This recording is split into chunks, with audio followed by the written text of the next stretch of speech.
The stars were quiet that night. Captain Myra stood on the deck of Oberon 7, a deep space exploration ship. The silence of space was something she had grown used to. No noise, no chaos. Just the hum of machines and the endless black sky. But tonight, something felt wrong. "Captain," said Ensign Leo, the youngest crew member, his voice shaking a little, "we're receiving a signal." "It's not from any known language." Myra raised an eyebrow. "Play it." A soft, broken voice came through the speaker. It was weak, barely a whisper. "Please, just one bite." Everyone froze. The voice was female. Desperate, sad, and alien. Lieutenant Reyna, the ship's linguist, leaned closer to the console. "It's repeating every 11 minutes. Same words, same emotion. It's like she's begging." "Coordinates?" Myra asked. "Coming from a Class D planet?" Reyna replied. "No cities, no life signs, barely in the habitable zone. It should be dead." Myra stared out the window. A cold blue planet floated in the distance. The crew called it Erebus 9, a forgotten, frozen world. "No human or alien activity reported there in the last 200 years, Reyna added. "It's just ice." But that voice. It wasn't a recording. It was alive. Myra made her choice, set course for Erebus 9. The ship descended into thick gray clouds. The planet below was quiet, frozen, lifeless. Mountains of ice rose like sharp teeth from the surface. Wind howled like ghosts. The crew landed near the source of the signal, a deep valley surrounded by cliffs. Snow fell gently. Visibility was low. "Stay together," Myra ordered as they stepped out, suited in thermal armor. "And keep your scanners on." As they moved through the icy path, the voice returned, but this time, not from the speaker. It was in their ears. In their minds. "Please, just one bite," Leo stumbled. Did you all hear that?" "Yes," Reyna said. "She's speaking through something. Some kind of mental signal." Then, suddenly, they saw her. At the end of the valley, under a bent tree covered in frost. A tall figure lay in the snow. Her skin was pale green, her clothes torn and frozen. She looked like an alien, but also not. Her face was soft, human-like, in her arms. "A small child, UNMOVING. The team rushed forward. "She's still breathing," Reyna called out. "But barely." Myra knelt beside the alien woman. Her lips moved slowly. "Please, just one bite." And then she collapsed completely, her arms tightening around the child protectively inside the ship's medbay. The woman was placed on a warm table. The child, maybe 3 or 4 years old, still didn't move. His skin was a faint silver. His hair was glowing white. "Vitals are weak," said Dr. Chan. "They're both starving." "But I've never seen biology like this." "They don't accept our food," Reyna said, worried.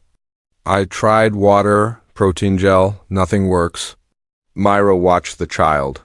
His chest moved up and down, slow, soft. She kept asking for "one bite," Myra said. "One bite of what?" Suddenly the woman gasped and opened her eyes. Everyone turned. Her voice was rough, full of pain. She looked at Myra and whispered, "The seed, the last one." "What seed?" Myra asked gently. "What do you need?" The woman pointed at her child. "He needs it, just one bite. Or he will fade." Myra leaned closer. "Fade? What does that mean?" But before she could answer, alarms flashed. Signal detected. Unknown source approaching. Red light blinked on the screen. "They followed us," the alien mother whispered. "If they find him, they'll destroy everything." And with that, she fell unconscious again. In the command room, Myra looked at the others. "We came here to answer a distress call," she said. "Now we have a child, half dead, and a mystery fruit that doesn't exist in our database. And someone or something is following us." Reyna nodded. That message wasn't just a cry for help. It was a warning. Myra stared at the cold planet outside the ship's window. "This isn't just about one alien child," she said. "Something much bigger is coming." And deep in the medbay, the child opened his eyes for the first time. They were glowing. She lay quiet on the medbay bed, breathing slow. The child in her arms, still unmoving, the ship around her hummed softly like a lullaby, trying to keep her alive. Her skin looked thin, almost glowing, veins running like soft blue rivers under the surface, her hair long tangled, covered in frost. Captain Myra stood near the door, arms crossed, watching with careful eyes. Dr. Chan checked the scanner again, shaking his head slowly. The results made no sense. Cells too advanced. DNA too old, body temperature too low, and yet still she lived. Still she held on. Ensign Leo whispered softly, "Who is she? Where did she come from?" But no one answered because no one knew.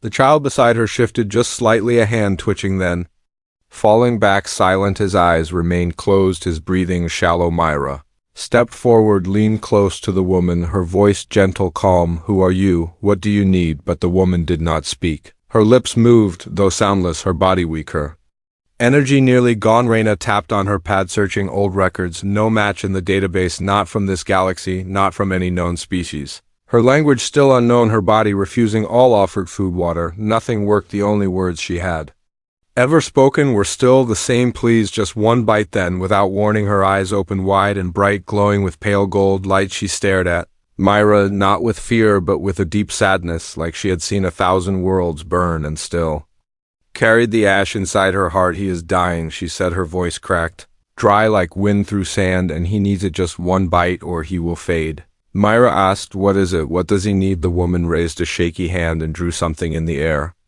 with her finger, a shape round, curved like a fruit, but not one anyone knew. "The seed," she said, "the last one." Reyna stepped closer. "What kind of seed? Where can we find it?" The woman's eyes darkened. "Far from here. Hidden long ago. It grows only in silence. Only in death, but it can save him." Only it. Leo frowned, confused. "A seed that grows in death? What does that mean?" Dr. Chan whispered. "Maybe it's symbolic, maybe. It's not a real seed, but a code or a power." Myra shook her head. "No, this is not a message.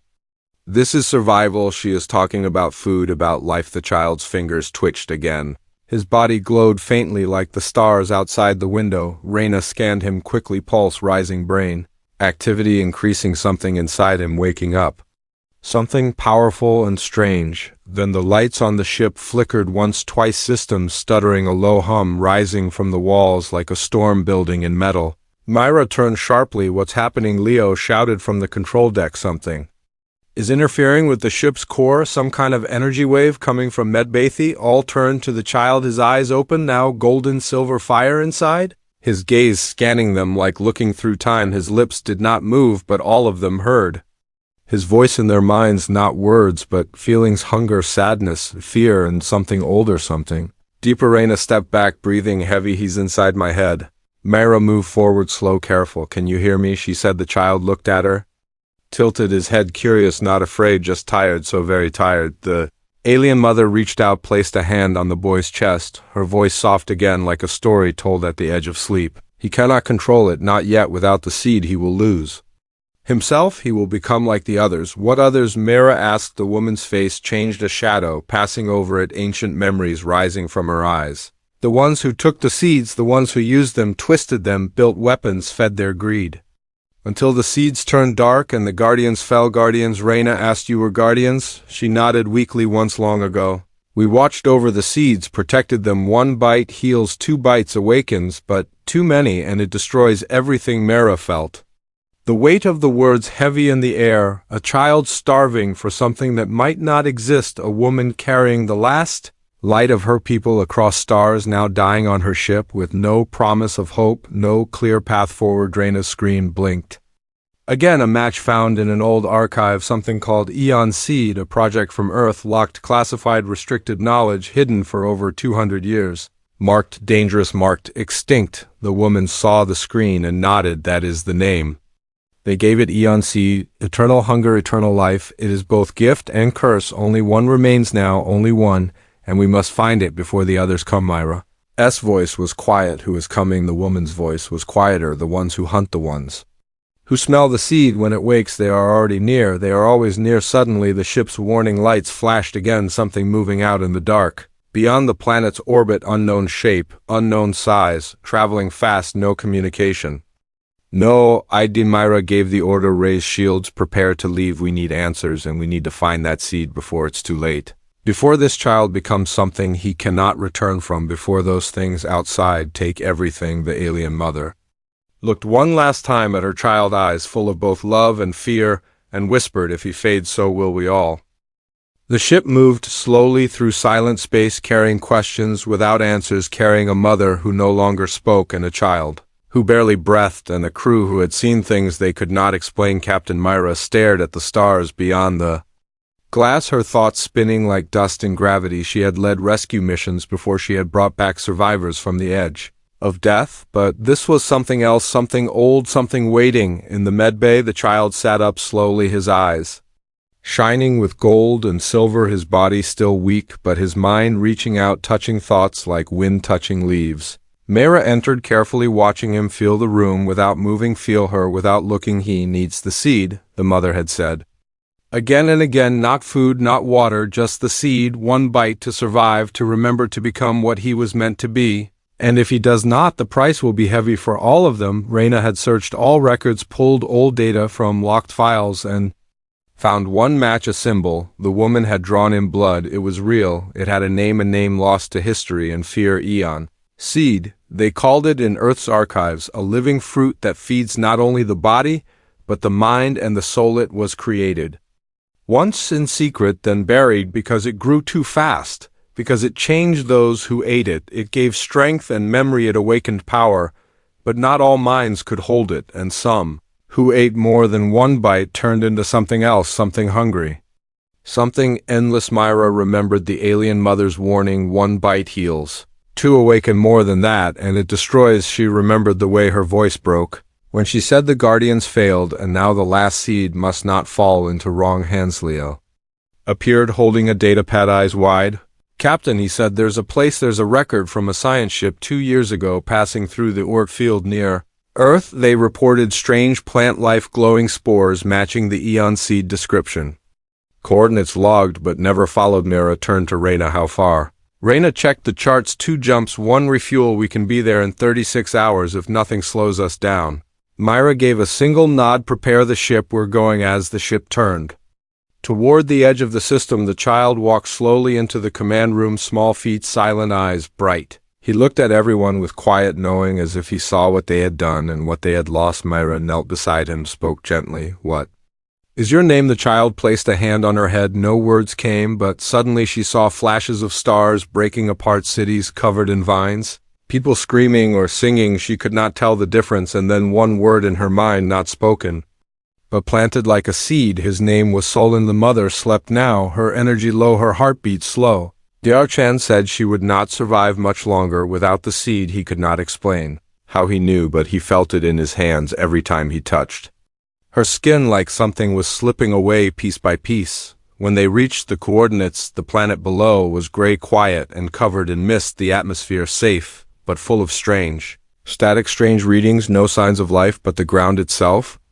pulsed with low energy. They landed near a deep valley. The scanners picked up one life signature. Not human, not alien, but plant, alive and growing, something ancient waiting. They moved together. Myra, Raina, Leo, and Solon at the center, holding Myra's hand, his skin warmer now, his breath stronger inside the valley. The air felt heavy, not with danger, but with memory, as if the place remembered who it was and why it had been forgotten. And at the center stood a single tree, tall, white, glowing, its leaves soft like feathers, and from one branch hung one single fruit, round, red gold light, pulsing like a heart. Solon stopped and looked up, eyes wide. He did not reach for it. He waited. Myra understood. This was not hers to give or take. She turned to the tree and whispered, "We only need one bite, only enough to save his life." And the tree seemed to hear, or perhaps it always knew, and the fruit lowered gently into Solon's hands. He held it like fire, like truth, like pain and hope, and slowly he took one bite, small, careful, as if knowing more could cost more than life.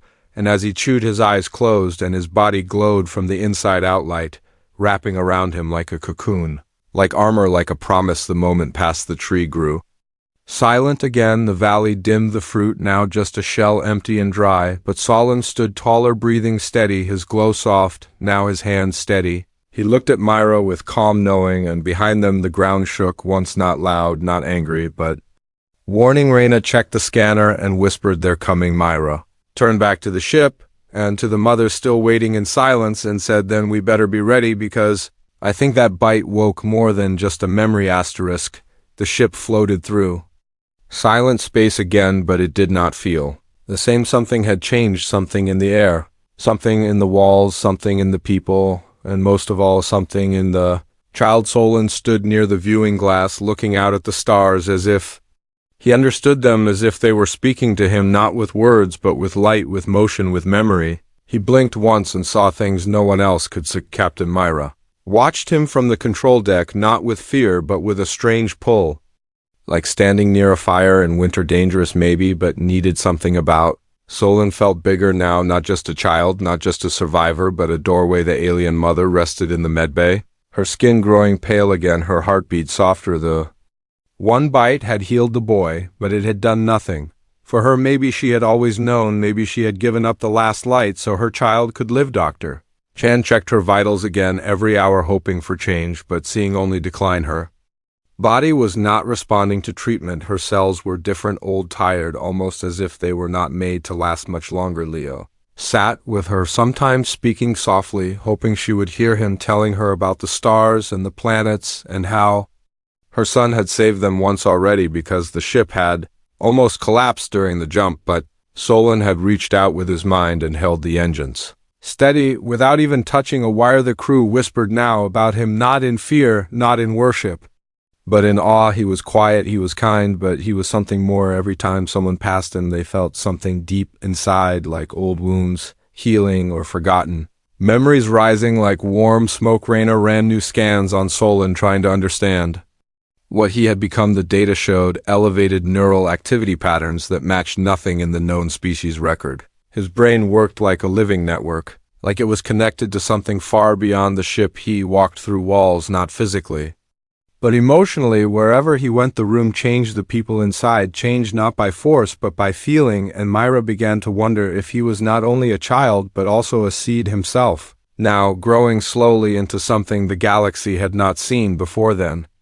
Late into the fourth cycle, the alarms returned, faint at first, like whispers, then louder, shapes moving in deep space signals. No one could translate shadows behind stars, things not tracked by any scanner, and yet they were coming fast. Solon stood at the center of the command room, eyes closed, head tilted, as if listening to something far away, and then he spoke softly. "They have found us. They want the seed, but it is no longer a seed, it is me." The crew looked at one another, unsure what to say, unsure what to do, but Solon turned to Myra and said, "They do not want to kill me. They want to use me to plant more, to feed their hunger, because once they had the fruit, and they fed too much, and they became hollow." Raina asked, "What are they? What do they want to become?" And Solon answered, "Nothing, just more. They do not grow, they spread, and when they find light, they consume it until only shadow remains." The ship shook, then lightly, as if something brushed against its side. Nothing visible, just a pressure, of feeling like being watched from inside your own mind. Leo checked the panels and said, "No breach, no damage, but the readings were wrong, like the laws of physics had been stretched too." Thin Solon walked to the mother's side, took her hand in his small one, and whispered something no one else could hear. Her eyes opened for just a moment, and a single tear rolled down her cheek. Then she closed them again, but her face was calm now, peaceful. Myra felt it then too, the presence outside. Not angry, not evil, but empty, like a hunger that had forgotten. It was once a need and now was only noise. Solon looked at her and said, "We can leave, but not run. We must go to where it began and end what they started." Raina pulled up the old Earth logs, Project Eden, forgotten base deep under the ice, where the first Eon seed was grown, where the first failure happened, where maybe the last answers slept waiting. The ship changed course without order, as if guided by purpose, not engines. The crew said nothing, only watched as Solon stood at the front, hands folded back, straight eyes bright, his shadow stretching long behind him, not dark but glowing like morning. Captain Myra looked once more at the stars, then at the child, then at the pale mother who had given everything, and thought to herself, "This is no longer a mission, no longer a rescue. This is the beginning of something older than fear, something louder than silence." In the dark corner of the galaxy, the shadows moved closer, but slower now, as if unsure, as if waiting, as if afraid of the child who had taken just one bite and become something more than even the seed could dream. The planet looked blue and white from orbit, still beautiful, still quiet, but not honest, because beneath its ice, beneath its history, something waited, something hidden, something no one spoke of anymore, had moved on, grown bigger, smarter, colder. The cities above were clean, the towers bright, but the land below held ghosts that did not sleep, places erased from maps, names lost in classified files, and one of those names was Eden. Captain Myra stood at the front of Oberon 7, eyes fixed on the rotating sphere, the weight in her chest heavier than gravity, because she knew this was not a destination, this was a return. Solon sat behind her, silent as always, watching, but not with his eyes. He had changed more since the seed bite, not in shape, not in size, but in presence, like he was part of the ship, now part of the space around him.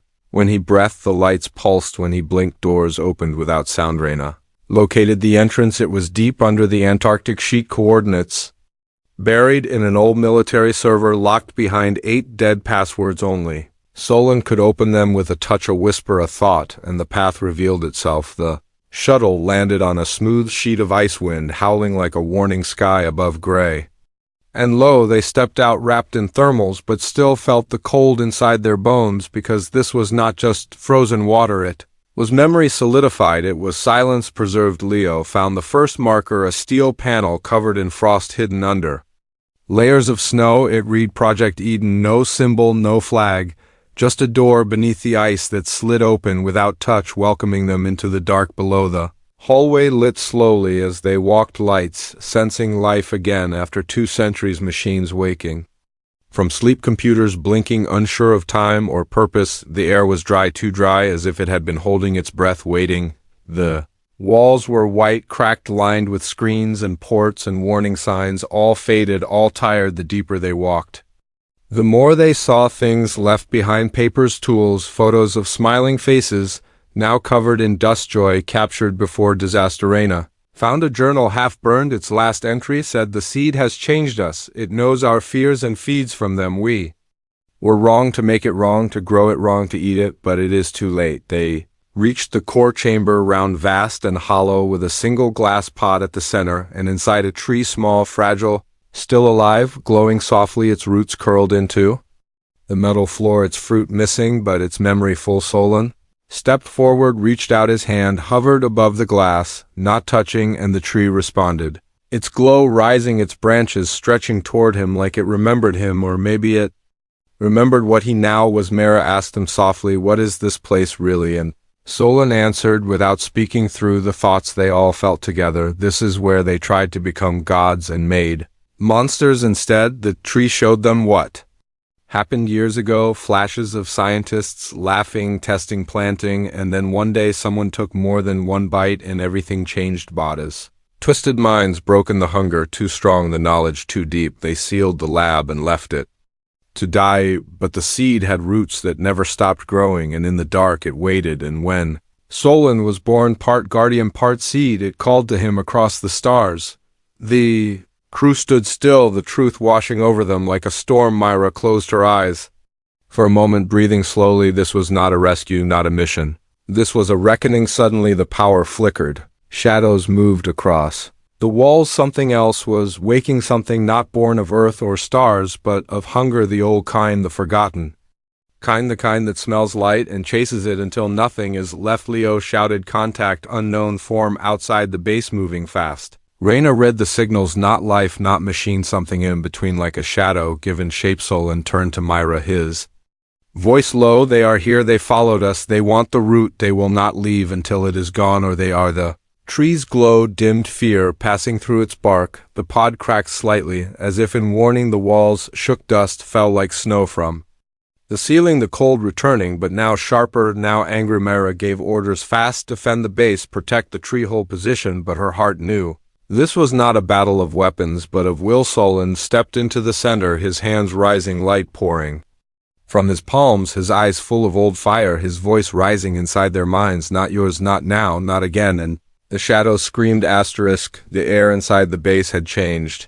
No longer still, no longer quiet. It was filled with a pressure, a soundless storm pressing against their chests, against their thoughts. The shadows outside were not waiting anymore. They were moving, reaching, leaking through walls that once held back, Time Solon stood in the center of the old Eden chamber, his hands glowing, his eyes closed, not in fear but in focus. He was speaking without sound, sending out waves of thought like shields, like warnings, like truth. Myra shouted to Reyna Seal. The lower corridor blocked every entrance, but Reyna was already trying, her fingers flying across dead screens, reactivating systems that were not meant to wake again. Leo ran to the medbay where the alien mother lay, still, her breath thinner, her skin pale, her body light as if she was already halfway gone. He took her hand and whispered, "Please just hold on. Your son is fighting for all of us outside the base." The shadows circled, invisible to the eye, but real in feeling. Hunger made form. Silence given shape. They were not creatures, not machines, not spirits. They were the remains of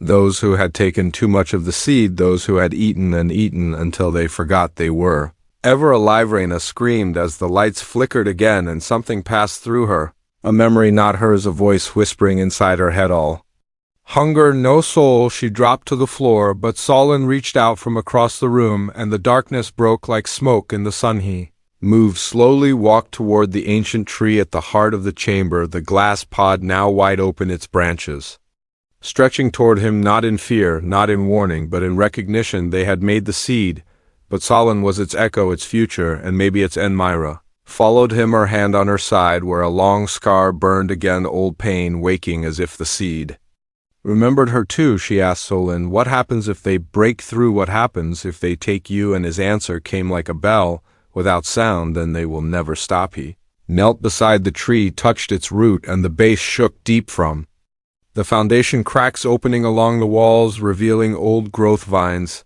like veins pulsing with light, and something more, like the base itself was alive and trying to breathe. Dr. Chan arrived late, his eyes wide, scanning everything, trying to understand what kind of medicine this was, what kind of biology, what kind of impossible truth stood in front of him. But there was no science left, only sacrifice. The mother opened her eyes just once, saw Solon standing bathed in light, and smiled.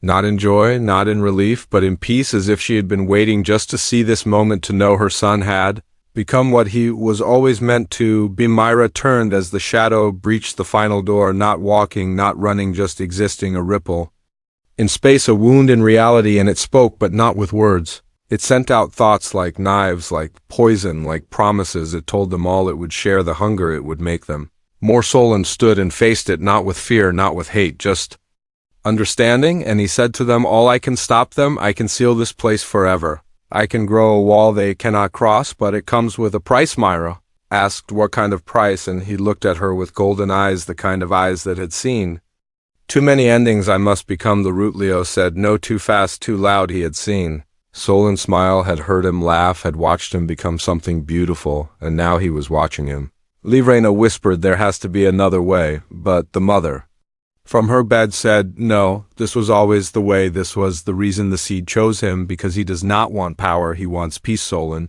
stepped into the center, raised both hands, and light exploded upward into the ceiling, outward into the walls. Vines bursting from every surface, not to destroy, but to hold, to protect, to trap the dark that had come for them. The shadows screamed and struck and clawed and begged and whispered every fear, every lie, every forgotten promise. But Solon did not move. His light did not fade, and the tree opened wide and took him in. The ground shook, the walls groaned, and then everything went silent, not dead, not broken, just still. The base stood untouched, the crew unharmed, but the center was empty now, the pod sealed. Again the vines calmed, the glow soft, and Myra stood there, breathing slow, and whispered, "Thank you, Leo." Dropped to his knees, Reyna held the wall. Dr. Chan lowered his head, and the mother smiled once more, then closed her eyes for the final time. Solon was gone, not lost, not dead, just returned to the root, returned to the seed, and far away. In the sky, a flicker of light was seen by satellites and ignored by most, but not by Myra, who knew it was not an ending, just a beginning. The silence after was not empty, it was full. It held the weight of everything they had seen and everything they had given it. Was not the silence of death, but the silence of something sacred, finishing its breath before returning to sleep. The base no longer shook, no longer echoed with voices from the past. It was calm, wrapped in glowing vines, sealed at the roots, wrapped in light and memory. The tree, now taller, stronger, quiet once more, but no longer alone. Captain Myra stood at the edge of The chamber, her eyes fixed on the pod where Solon had vanished, his body not buried, not gone, but grown into something new, not erased, but transformed his choice. Made not in fear, not in pain, but in love, and that choice now lived in every pulse of. The base Leo wandered the halls, fingers brushing against living walls, still warm, still humming like distant heartbeats. Each sound reminded him of Solon's laugh, of his calm, of the way he had looked at the stars as if they were already inside. He carried no anger, only a quiet ache like holding light in your hands too long. Reyna spent her hours cataloging the growth, writing notes that read more like poems than science, each observation touched by awe, the way the roots avoided broken glass, the way the leaves curled around old wounds, the way the chamber seemed to breathe slowly as if keeping time with the heartbeat of something sleeping gently beneath. Outside, the snow fell again, soft and slow as it had always done, but now the cold no longer bit through the walls, no longer crept into bones. The base held warmth now, not just from the vines, but from Solon himself, who had become part of the place, who had become the guardian once lost, and now found they carried the mother.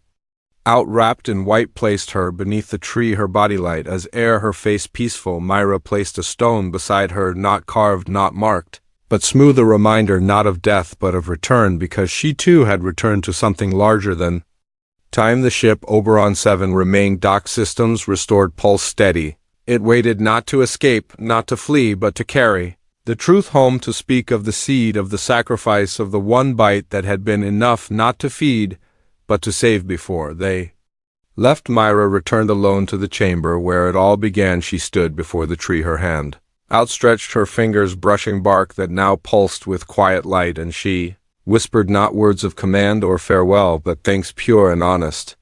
Thank you for choosing peace. The tree responded not with sound, but with a bloom, a single petal unfolding near her palm, and from that petal, a small round fruit, soft and warm and glowing gently, the same color as Solon's eyes had been, the same warmth she had felt when he took her hand for the first time. She held it carefully, felt its weight, not heavy, not sharp, not dangerous, just present, and on it she saw her reflection, not as a soldier, not as a captain, but as someone who had been changed by something she would never fully understand. She did not eat it, she did not need to, it was not hers. It was a reminder that the seed was not about power, not about control, but about choice, and that sometimes one bite was not hunger, it was hope back.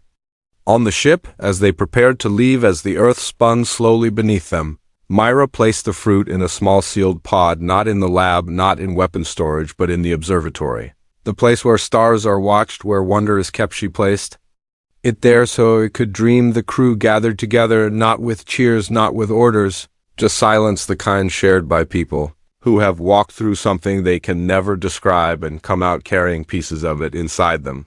Leo turned to Myra, asked quietly, what do we tell them? What do we say when they ask where he is? And Myra looked at the stars, then at the small pod, then at the world below, and said, we tell them he gave everything and became more than anyone ever asked him to. Birena added, we tell them he did not defeat darkness, he replaced it with light that grows and breathes and listens. And Leo said, we tell them all it took was just one bite. The engine stirred, the ship rose slowly, breaking through cloud and ice, leaving behind the roots, the chamber, the child, now seed, now legend. And as they ascended, a small spark bloomed from the tree below.